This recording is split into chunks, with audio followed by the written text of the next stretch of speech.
Nyano anyomisi mwesi adole gwe akwito jiji mi dogwe na we. Mwagbeno. Mi gbaja pe no sibe de ko basero doko ji olon. Be ya de ngome na mi adon kube we ni asipe mi no to ne hasoso ko na be afwa africaine. Bisoro mi aloko ji le ne hasoso mi be nya de ngome ne Africa bio ne wati si wado ko mi watro ba akomi. Sibere ko bona jiji ne ya de Kenya e to abinkwa da e hela le tajine mbuno ege ya mi ba jibe mi apa de funo ni adendo gomenami eji jogun abe edan joko amea edan le de funa mea oro dan be konu mi enu yo wa chaka vidi no nanu mi le se gomen mi jibe ade gomenami nu kenyi edan no be dan le de funa mea nu kebe yin Enyo mdo akpe manya blanami deke ya alo donc so ya gbagbo gome le miagbo do nyado mebe de nti gome popo kempo be akpe emule donami ne wa gbogbe edan alo nu kenyi dan ma emede dia ele vo edan eni nonomede alo le elan domea ne ola tenglobo wa so elan le do fia ma globe kule ya edan la tengu fio kule munyibe obona be lioni au roi de la forêt kwa eye du fio am edan be fio du Kenya mle bla yele ni be ele flio patame lege dan le flio patame lo edan ele vo eye anigba ji be dan ele ke mi yona be ikome dan eye aya popo me be dan echale ni yali be dan eye ezonya be dan ele eye esipme be dan echale sare binye be hiye kone yona nuke mi yona be hiye kone mi pona be mi abevio o school over brona de mi ameko mi kulu tu alagbe no mi mu yiwa mi sena le wanu yo bona be les 4 points cardinaux les nyembolanye do cha le mi sena le devio nu yo bona wa kele ni hiye konea wabe anedoto ile ni ida ale benyi ida vovovo ameneloa njibe ma de emenami ta flache mu journal mi agbo le mi Africa comme fi yo wa journal duo me mi sena wa mi juro chambe ba jo mi agbo ne ga kokodo me ogbo me anigba hu alo anigba hu ne hu ne ya ekena ye enu gededo ko le tamene ogena do neme ke ye nyina ahoro alo atio alondo gena de me voile over yido aya no hume ye o le ja de photo le kanigba humudo le be fendo le be zeloa ne mi le nkuro fefe wanti le nono me tata o me le video oji le tele o me a mu fena jona sigele ko so na ti jojo ezena nu fena nene e fena do nono me tata le ko yona be edanji eye neneke ne aya popo le ja de ye be tanto ye ola po ebe ne ayali ke ye mi dan koroji le yevu gbe mebe tourbillon ne ye ngbalu enu do cha ye mi de bio na mi se na be tourbillon ne ja cité ya li ja cité a esina te do nonomedeji kenyina dan be trona so anyigba na makpa be lo nke be po avoile kaji onu ke be po la no tro de la no tro kaka si be dan ne kaka eyi na ya me keke kwa mi ngba po e be sero ko e cha be jesia e de na e dan to na eye e toboa nebe ezole bi la fille de fille yobe avele zo aloni zogan ma no mi la po to go ma no mi apo yebele pia mo bina jona trelele sibele ke o so na njije na nne ebe bibia e bina bla bla bla wona godo ano yi aso gome aya me aso gome aya me edena nonome tatale ke yina ida Sofiana eyene mi le telemia be toto e toketo yo letero e toketo apo kopeme e toketo apo dume ne gbekegbeye odo ayame hume yo la ayame hume ne ayame hume toto ajia ola no trono kwa ni bon la kwa be eto apata o godon si be danene eye to vone wanti ole ekpereji ye oso sibe ye so kongrea esi amayi jojo ere no ogbere ke bo wa era o godon ke ngwara yi wa mi adu eje sibe edamene ele hiyame edamene wa ko le hiyame deka le ni ayato deka le ni animato ele kale ni ezoto ele kale ni esito ne nebe idahoa alo ne nebe nu amene ke ni hige ko ne emi atogbo blona odo ame alo nya gloto alo messager alo ame ni wabe nya hoda koto wabe nya angedo to wa ele ni eda ta eda ele vo esi obe dane aya be dane ezo be dane anigba cha keni anigba echa alokon echa be da ele apera mimi le bon eda be nyale ora te gbo be dan ore voju nya dan pata neni le branjeji be vojua tamnyo wa medoa munyana senana hose todeo ko le ni amejuro hose to wa munyana senana wa miago dani kwaro gome fie no ko be wa pata sesen donu kentia no do efiore ba homea o matengo me efi abe mu ko ejojina ye wa chani amu jejina yo ya ye mu jira ko chani do chani akufia ele se ne ba de bo eso na mele gbo ina mele gbo ta magbo ko bebe wacha sese oni o le vevere no deke wa be do ina do est-ce que cadeau du nona dans les do so va dans les do me kadodo le dande kudo dande be wona me gbogbo ni to eye ezowe edan echa elevo le pole nu mento ne mi do afana ko nu be to me apoli du tame we aden ezua ejivi amene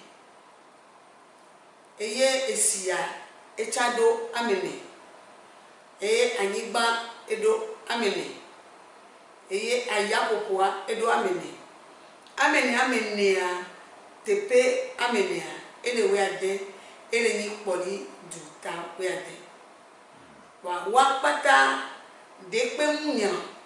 depe mu gombe yesenwu de voile ola hendo ye belatem dinawa kudo on to ametiabo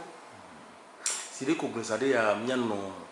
mia se gome kobe le taon be do me ya e la hian bodo la se o le no me de me ya odo la se o le no me de me godo amede matem no fifi be nya edam le bonyo do nu kentia poli ke nyante ya muni esibe poli ke mutea muni anigba be poli yo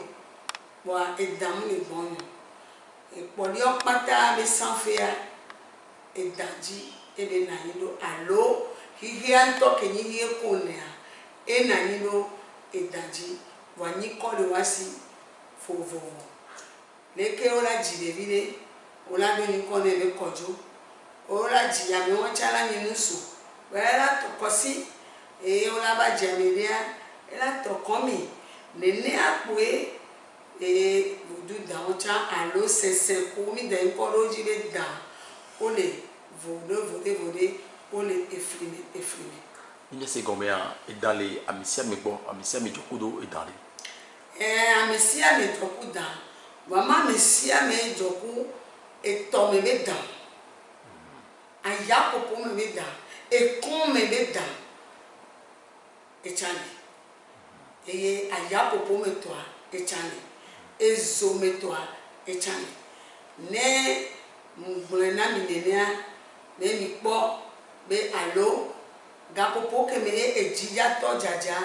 wa pata se na pe ni wa no eye onona e mo de kaji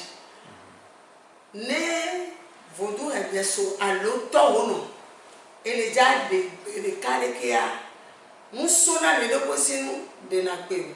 e ko mi lasi e dona no me de do dana eye mi ameko ni sukulu yo mi glombe éclair ye ne bazea ebezezia no na sibedana ne na adaba popo me ne ya zekwa kewa enutwa edena pe ewa ole ponto son po eze eda eye ne ezo chale bia ole son ku le po do dabe yo fon kebe ni wo de no me tata de to sibeda eye ne anigba be ya ba do mpo ne do covid elekea mi pona no mi tata wa echa edena edantora ke ngwa esi achane de to wa nya pobe edanwa ole vode akpe deke milate nyabe edankole vode ya ede ame alo ya ede ame ya leke milate nyadwa afana gonugbo ye milanyani wa miyoya egbebe nkekea mi sona akamu pona gazele hume dali gbonyi edane le don pona wa ekpata ponyina to mebe da nania pata done vudwa le don pono kaka lunde le don pono kaka ne mina orukura esiabo we minayi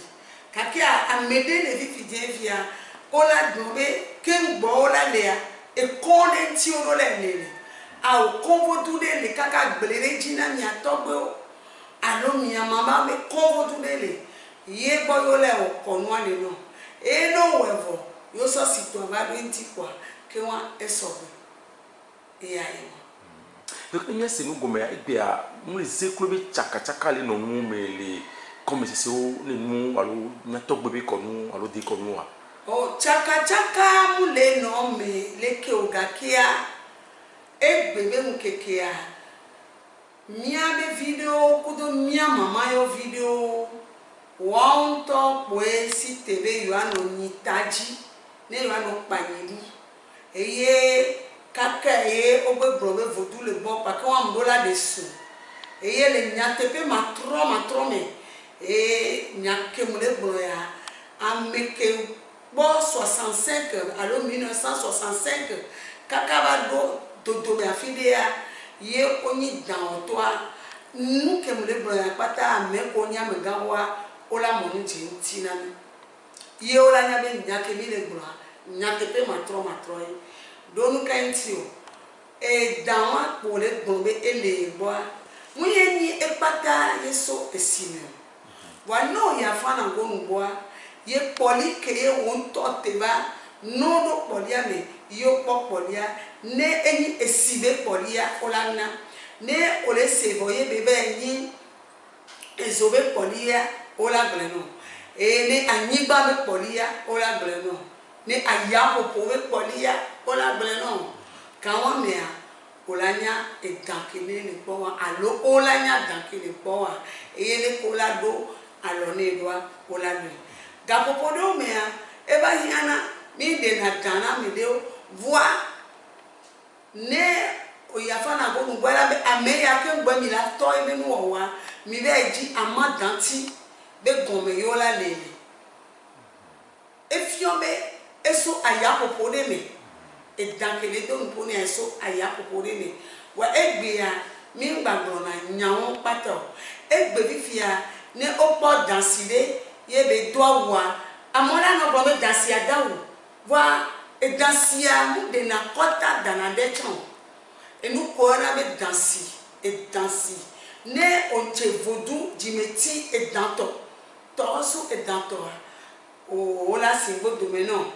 o la nya be dimeti si oni ba et dancheche e ne ba mewa o la de akota dare wale o je vodu ke o be alonu dan alo medan alo redan keleni mami dan awodona odona wu eye mi oya mi abe ga mi to sa mi do afopa mi dona wu awoda keke ne juwa ora blata ro da owaji ne mjuwa o ga ke mo le blata no zerika la poata ole de dare le toitoa ole de dare le kwangwa ole de dare e gapopo wa me ola batro so edo ela hia be gare pepe game no juwa ola tem adeta voa egbe no va le kero dansionti ye mi le do jonu pata ye mi gba ko va le ya amesia menenya be dansilate tavola da weroji ado jonu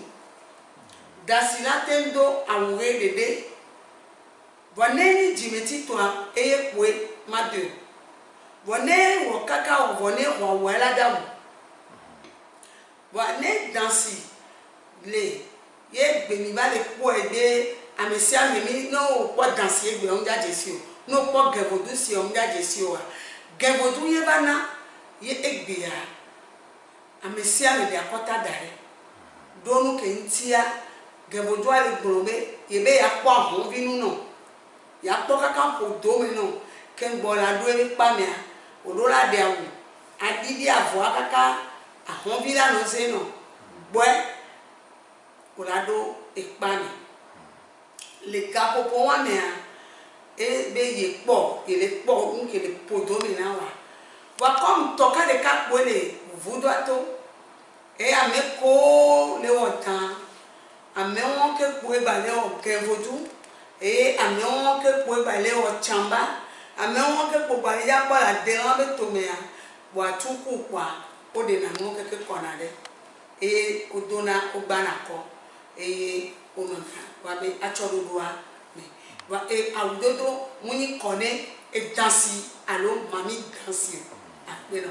nyano otasinya de ka zande ya ele ni wa o dana me alo wali dana me alo wado e prona me comme si c'est que les noix me verront be dodo mo oh e dodo kudo wali e dana me ko to wa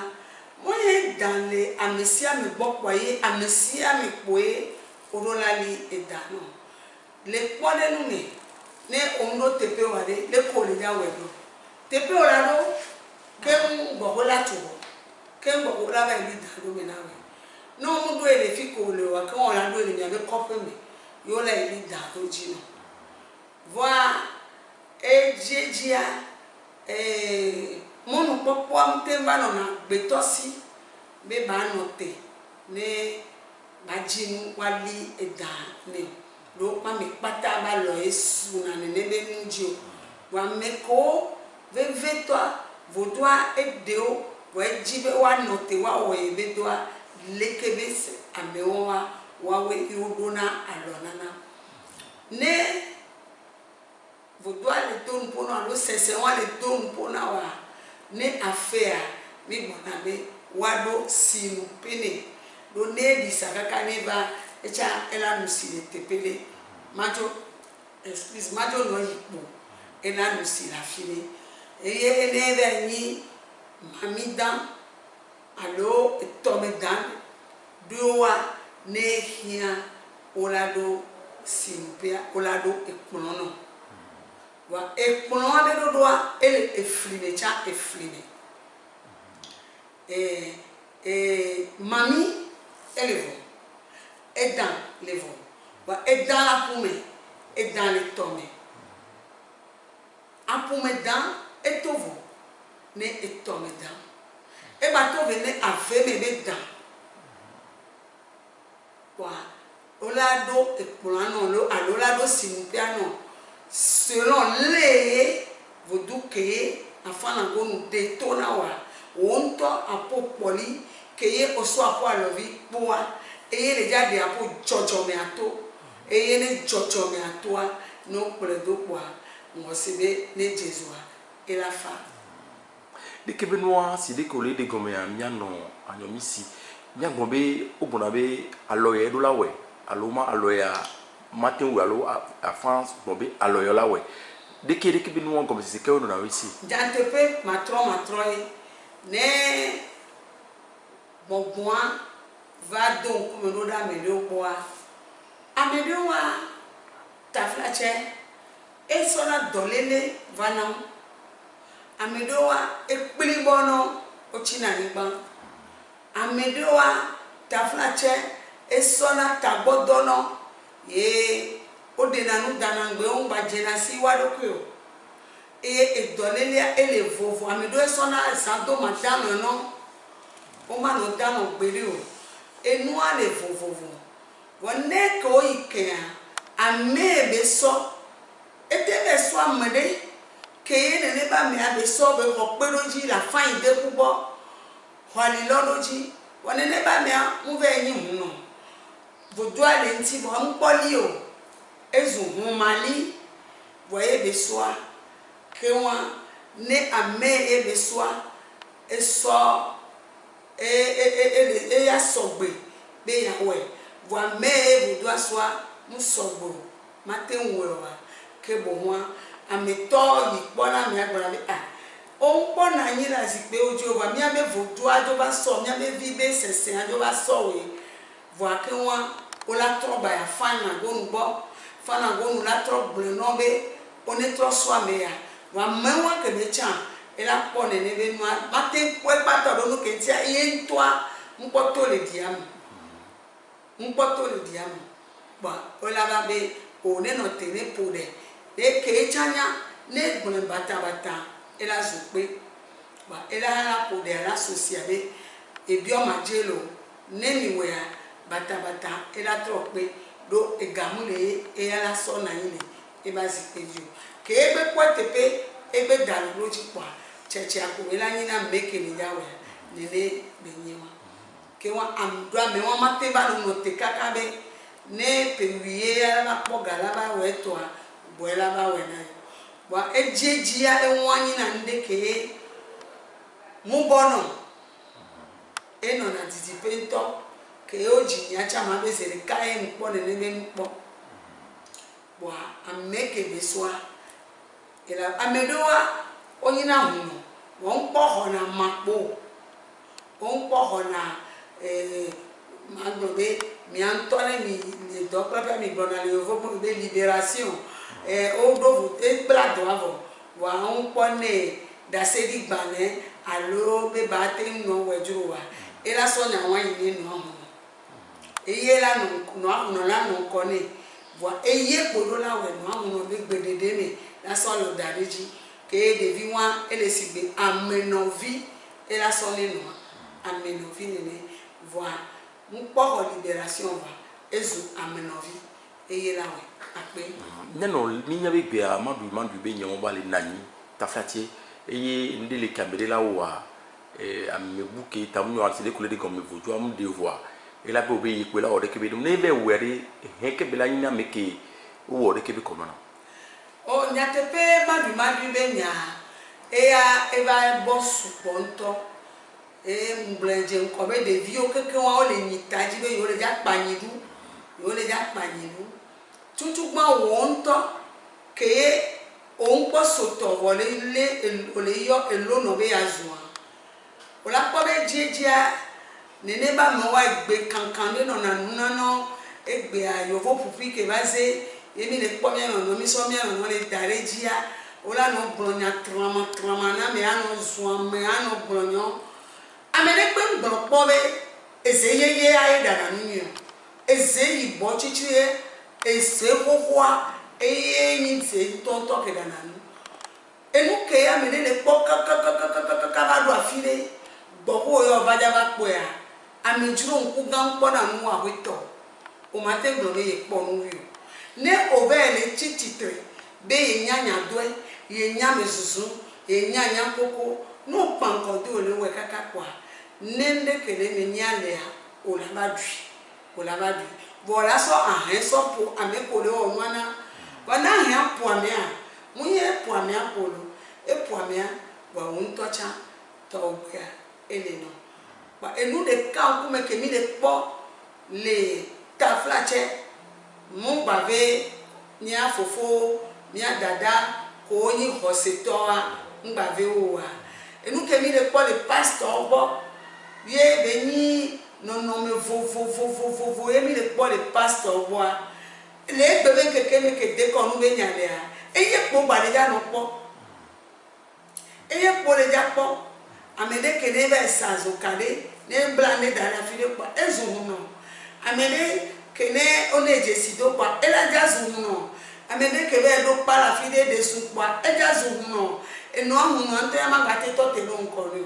wa ma be nene no keke wa ni fo bubu eni afodada sigbele ogba be nyon ya da fo gbe ni ya eni afodada mi le da fo le mi ave session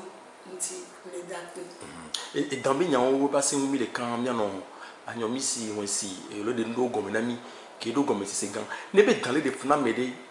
yi abamu we gbede le ba gbe mo wa nkela te joro ji o ne ni pe dans le de funa mede kakakaka o bona be awa kesia me amba lena me bona o se voye ogbe aye be la lewe donc ne be o doit le don pono ye be tobe enu monu ye mona nu ye nu ke la mona ne be ma lo nu e la we amo la si o wa o ma te filmé donc hi ya nyambe o mte wo donu ke ntia mu la si o bogakia e mo ojima ko manyon ma jije me de pepe ma ba no kaka na po jojole ani baju ape de kebe ko no se ola ti were ola we le devi meya e si meya de kaje me tugbeje meya lo pa amegan si me la nya nyama blowa e ke ni no to de me ye agbeto la we la kwa ni lo anyi be no pe jifi kwa na be ya nya de via be ngbodome ya pongo domine de via ga ke mo pongo domine de via ye wona dele ye oten fion de via oten toejine de via kaba ena de via ebe keklea ela le besisi me kwa ebe keklea ela de dubo wa ela klen e amisia me la kafu ye be la nyinde o tochon la lu wono dati dare ye o kwebo o won de pepe no kaka le kebe viwa entobasi elati ati ale pan eleka ekasopia ejagbagba ya fodopo ebe bale ya tipo kantobo afan kanogbo esime potogbo church togbo yesu blona mbeleke eto afio pata be ba ile seleke menya ebo be la ba we de ditenti enuti kone funu mea de via chame mwajia enona klicha o blona be ne emokpoa ye montre topona ne o ploviwa nwerea ne nyoa ela nyonocha ne dua ne nu dua ela gbanu gane no pongo do mene de vio ye ko e okro dati de dia dare e de dia nto ba hono le we ne ne be vio je na grando wa no ko jimare enu ya le kele ntinyare o we na ma wa neni we sirika le de via me mi kure mi so de via de to ne be nu agbo kakaka kwa de via cha esina lo na me kwa enya na kokko mi la ni enya na ndio ko be lo la ko ko ma o pa echena ne cha ndakpe neno mi dakpe non si vede ko de nu gomela mi so e dambe ko nu alo dambe vode de ko o ne imi la ba plan le mi ni nyale le so potane de ke be nyangba kudo ameko egbe etan be nyale waji alo dans le defuno e kiambe la wo ko mo na wade nyakola gona mi o de ma ko ne amede egbere edan me konu le wantia enya subone ke gbeke Africa vio emunde kenami ye emunde ayapopo va croix egbere nkekea $1000 jesibe egbeji dondo subwa mate wu awe dondo na mi leke $1000 nyedo $1000 nyebe ne ati koja hope alofare ka le simia mate trozo lo gbere Africa $1000 jesi edokwe Africa $1000 nya edokwe eye Africa $1000 jesi edokwe ebenanya azonike ebelazo ne Africa bi mu jesi edokwe yebenya azonike belazo kenwa ebu wa nele kebe nwa le tompo na medea enwa munyi nkpe no ngoro bende yozo ibe ya resua nkpele nyore mianto Africa via $1000 George ne miadokwe wa boy na George ne miadokwe re enyado le no le buneve na tome onte sene miabe daya kele tanamia ne mami watato da lobo de la pumea muni nyenyi mami watori muni nyenyi mami wato ende pepe ke $1000 no we le tirene enusia no ke $1000 no we le tirene $1000 do bubu de Africa ni banti kemiti ni gba $1000 do bubu enti le miabe subo me $1000 do bubu enti ni manu miabe subo me kwa miabe so miadokwe so trozo yovo zeleka mi matin so miadokwe aso trozo elo le tome zeleka odonu kentia ne atikwa hope alofare ka le tome manilo amesiame $1000 jesi ento be agbaze kelenti ento be Africa di kebeni ento be dekonu ebe la le atu enwapeto ebe la jejini lo amedole a ne ola do jonu efia kewa ola wule ne ola black and toa odola wule nde pepe ke odola wule Africa bi ne jenkume ne Africa bi ne onto agbaze o jenkume no apono no mi jenkume na wa ne neke yoboyacha senseacha voduacha edola jenkume no ndola on pena o ejeji ola yo be hwerosi apuke ekonsi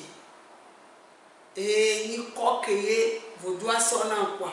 mbalo ni ko yo na nyola nyanji na ni ko mbalo ni ko na aivo ni ko ke Bernadette Christine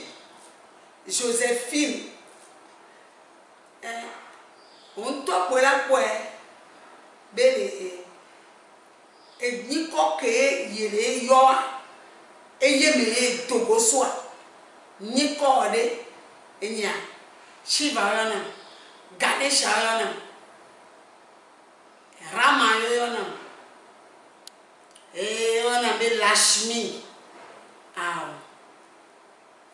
towa ne jenkume no pa era jenkume ni togbe wo ndakpe na besiama mama mi do akpe no kaka sibe gapoko ba loye o ba de no gomena mi so etan udo de kebe konu de ke gomi se se kolisia mi dakpe no akpe no kaka lo akpe na mi ocha